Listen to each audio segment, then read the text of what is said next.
আসসালামু আলাইকুম। দেখতে পাচ্ছেন জি9 কলা গাছ থেকে কাঁদি কতটুকু লম্বা হয়েছে। কলাগুলো বেশ পুষ্ট। কলাগুলো আজ থেকে 2 সপ্তাহ আগে কাটতে হতো, কারণ বেশি পাকার কারণে ফেটে গেছে। দু একটি কলা পাখি খাওয়া শুরু করেছে। সাধারণত দু একটি কাঁদিতে পাকলেই কাটতে হয়। এই কলাটি পেকে গেছে, এখন আমি কাটবো। কাঁদি বড়োর কারণে গাছে কিন্তু কলা নিরাপদভাবে কাটতে হবে। মাটিতে পড়লে আঘাত লাগলে সে কলা নষ্ট হয়ে যায়, শক্ত হয়ে যায়।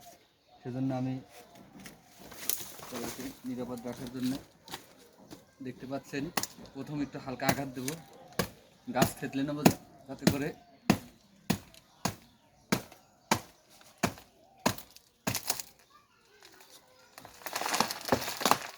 এভাবে আলতোভাবে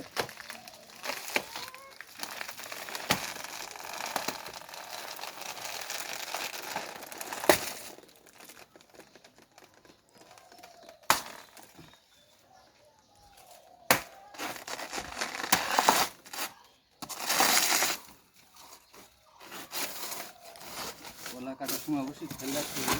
কলার কষ কিন্তু মারাত্মক, কাপড় চোপড় নষ্ট করে। দেখতে পাচ্ছেন সুন্দর সুন্দর শাখার বা পোয়া আছে। যদি নিতে চান জি9 কলা, প্রতিটা কলার চারা 50 টাকা পিস। এরকম সুস্থ সতেজ চারা নিতে চান তাহলে যোগাযোগ করুন। আমার হোয়াটসঅ্যাপ ইমো নাম্বার 07772 93 77 50। ছোটো চারা আছে, নিতে পারেন। এই কলা গাছের পরিচর্যা এই মোটা এখন শাবল দিয়ে একদম এখান থেকে উঠিয়ে ফেলতে হবে, না হলে এখান থেকে মাজরা পোকার সৃষ্টি হবে। পছন্দ থেকে মাজরা পোকা হয়। আর বিশেষ করে ভালো হয় এই সকল পোয়া এখান থেকে চারা সরিয়ে নিতে হবে, তাহলে নতুন মাটিতে কোনো রকম রোগ জীবাণু থাকবে না।